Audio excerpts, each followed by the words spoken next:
নমস্কাৰ ডি নিউজলৈ স্বাগতম জনাই ষ্টুডিঅ'ত মই প্ৰণামী কিয় কাৰ্যালয়ৰ প্ৰাসাৱগাৰতে ললে চৰম সিদ্ধান্ত এবাৰ ত্ৰিপুৰাৰ ডিজিপিৰ চৰম সিদ্ধান্তৰ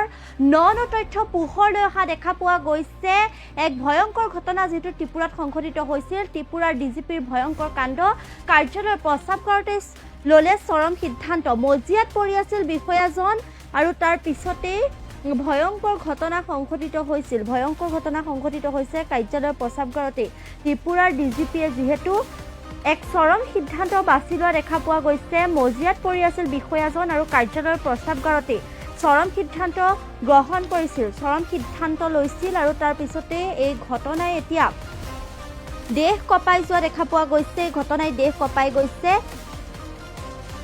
সোমবাৰে পুৱা ত্ৰিপুৰাৰ আগৰতলাস্থিত আৰক্ষী সঞ্চালক প্ৰধানৰ মুখ্য কাৰ্যালয়ৰ নিজৰ কাৰ্যালয়ৰ কক্ষতে এনেধৰণে সিদ্ধান্ত গ্ৰহণ কৰিছে ডিজিপি ধনখাৰে এনেধৰণৰ সিদ্ধান্ত গ্ৰহণ কৰিলে আৰু তাৰ পিছতে এতিয়া চাঞ্চল্যৰ সৃষ্টি হোৱা দেখা পোৱা গৈছে আৰু 1994 চনতে জ্যেষ্ঠ IPS বিষয়াজনে যেহেতু যোগদান কৰিছিল কামত আৰু তাৰ পিছতে এতিয়া তেওঁৰ মৃতদেহ উদ্ধাৰ হৈছে আৰু এই মৃতদেহ উদ্ধাৰক কেন্দ্ৰ কৰি এতিয়া তীব্ৰ চাঞ্চল্যৰ সৃষ্টি হৈছে আৰু প্ৰাথমিক তদন্তৰ ভিত্তিত এতিয়া আৰক্ষীয়ে এয়া এক আত্মহননৰ ঘটনা বুলি সন্দেহ প্ৰকাশ কৰিছে তদন্তকাৰী আৰক্ষীয়ে ডিজিপি ধনখাৰক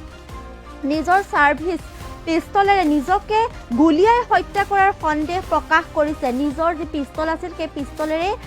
নিজে গুলিয়াই হত্যা কৰিছে বুলি সন্দেহ প্ৰকাশ কৰিছে আৰু ঘটনাৰ পাছতেই সংকটজনক গুৰুতৰ অৱস্থাত আৰক্ষীৰ প্ৰধানজনক আগৰতলাৰ গোবিন্দ বল্লভ পন্থ হাস্পতাললৈ লৈ যোৱা হৈছিল যদিও চিকিৎসকে তেওঁক মৃত বুলি ঘোষণা কৰে আৰু তাৰ পিছতে হাস্পতালৰ জ্যেষ্ঠ চিকিৎসক প্ৰদীপ ভৌমকে সংবাদ মাধ্যমক ইতিমধ্যে জানিবলৈ দিছে যে দুপৰীয়া 12 মান বজাতে ধনখাৰক চিকিৎসালয়লৈ অনা হৈছিল আৰু সেই সময়ত তেওঁ দেহত শ্বাস প্ৰশ্বাসৰ কোনো লক্ষণ নাছিল চিকিৎসকে প্ৰায় 40 মিনিট ধৰি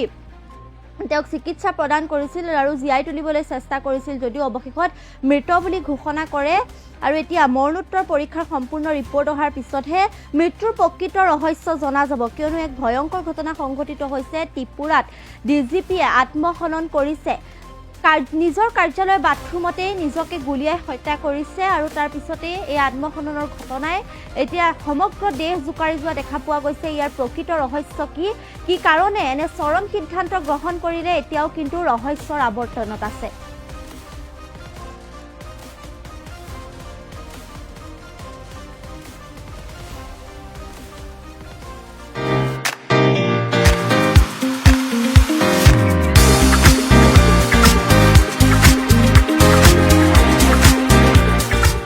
Flat for sale. 3 BHK flat available in first and second floor at Pragya Residency.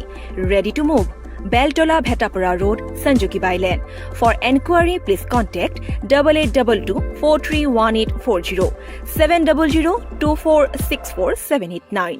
Office address Pragya Associates, house number 64, first floor, Shantipot, Bortila, Borbari VIP Road near Pratiksha Hospital, Guwahati 781036. স্বাস্থ্য সেৱাত এটা ভাল চাকৰি আৰু ভৱিষ্যত গঢ়িব বিচাৰিছে স্বাগতম পিউছ গ্ৰুপ অফ ইনষ্টিটিউচনলৈ যি শ্ৰীমন্ত শংকৰদেৱা ইউনিভাৰ্চিটি গুৱাহাটীৰ সৈতে সংযুক্ত 2003 চনৰ পৰা ফিজিঅথেৰাপি নাৰ্ছিং আৰু পেৰামেডিকেল সায়েন্সৰ ক্ষেত্ৰত অগ্ৰণী শিক্ষা প্ৰতিষ্ঠান হিচাপে পৰিচিত পাঠ্যক্ৰমসমূহ ক্ৰমে BMLS B Optimentary BPT MPT MSc Nursing BSc Nursing Post Basic BSc Nursing GNM ANM আৰু বহুতো যোগ্যতা বিজ্ঞান বা কলা শাখাত উচ্চ মাধ্যমিক পৰীক্ষাত উত্তীৰ্ণ হোৱাটো বাঞ্ছনীয় ভিজিট কৰক www.cpmsc.com অথবা যোগাযোগ কৰক 8811099994 8011311224 Build a bright career in healthcare. Are you looking for a strong career in healthcare sector? Welcome to Pius Groups of Institutions affiliated with Srimanta Sankardeva University of Health Sciences, Guwahati.